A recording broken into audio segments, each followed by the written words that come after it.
wants to be king!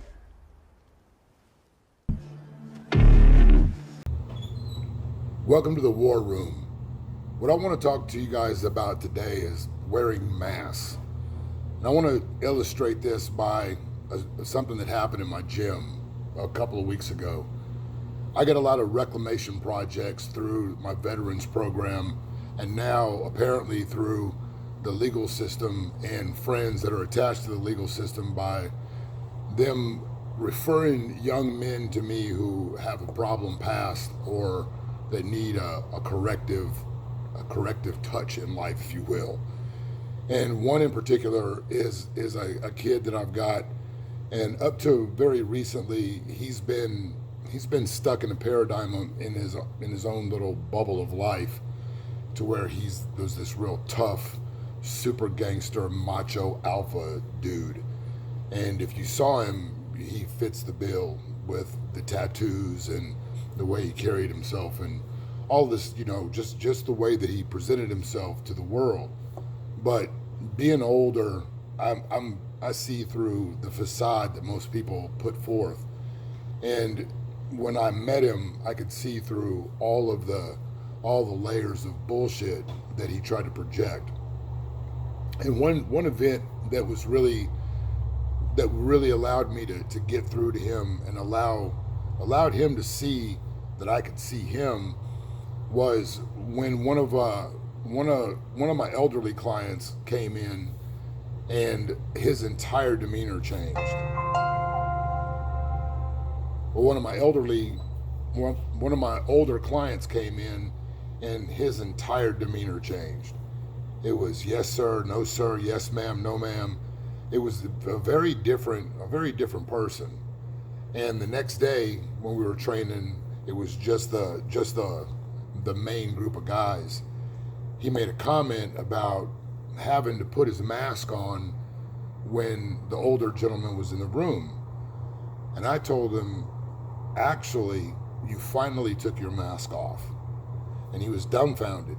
But all the guys that are in the group are older. He's in his mid-20s, and the next youngest guy in this veterans group that he trains with is 45, I think. So he's a puppy amongst old dogs. And I told him, I know who you are. I can see who you really are. And the way that you were yesterday is who you really are. Who you tried to be around the rest of us. Who you tried to be while you were in prison. Who you tried to be when you're starting fights at your job sites. And, all that person's not real. That's a construct that you've created to defend yourself against whatever it is that that you've experienced in life. And there are a sequence of events. That was the first eye opener. And then in our fight class was the second eye opener for him.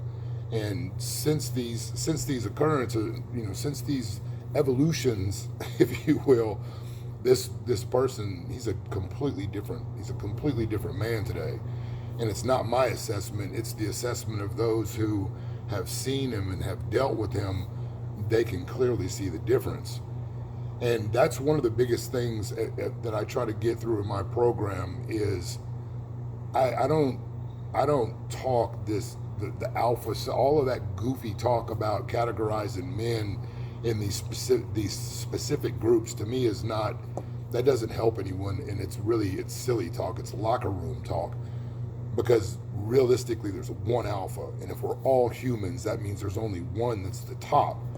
And anyone who's given advice on YouTube is not qualified to call himself that.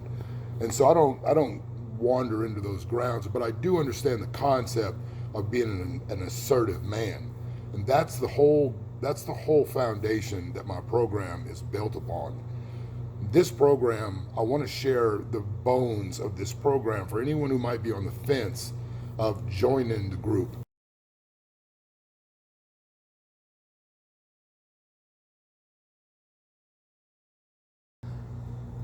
What I liken this process to is taking an onion and trying to find the seed, taking it off layer by layer and trying to find the seed of the onion. there's no seed in an onion, but what you'll find is there's different layers. They have different shapes as you get toward the core. And the very core is it's a little tiny thing. The core is where it began. And those beginnings are the things that you have to get to. Those beginnings and those truths that are hidden under the layers of protective bullshit that we put on ourselves over the course of our lives, those are the things that we have to be honest about. We have to be honest about what we're covering up with the alpha layer, what we're covering up with the, all these different layers of our personality.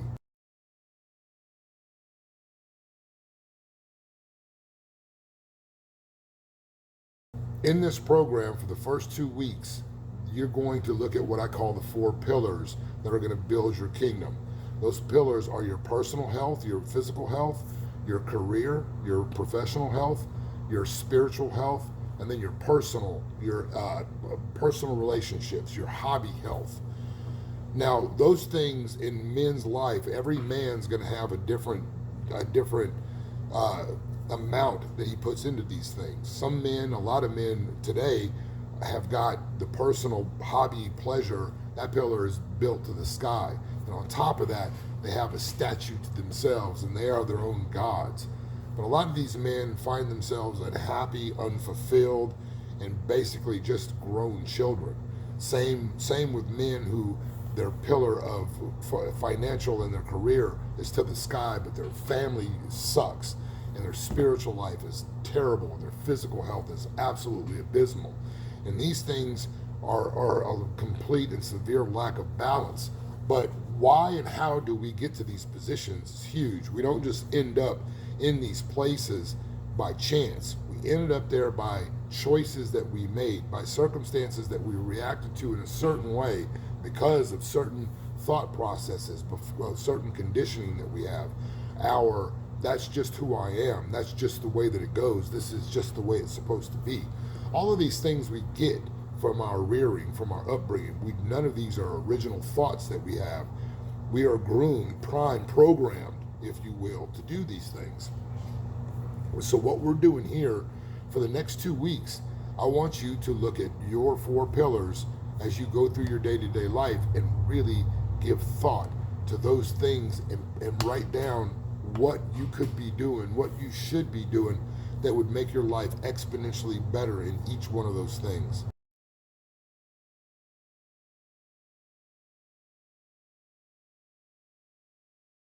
Speak about the spirituality, but I'm not talking about religion.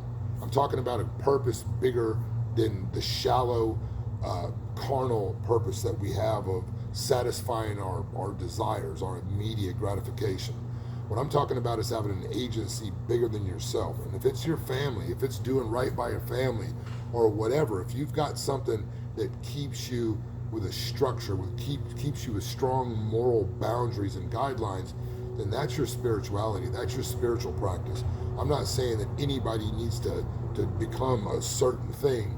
I'm just saying that men by ourselves, our animal self, if we're left to our own devices, if we do what feels good in the moment, we get the society that we have now. And we need to have constraints on that. So when I speak of your spiritual life, I'm not talking about joining a cult, joining a religion, or any of that. I'm just speaking about an agency that's bigger than yourself.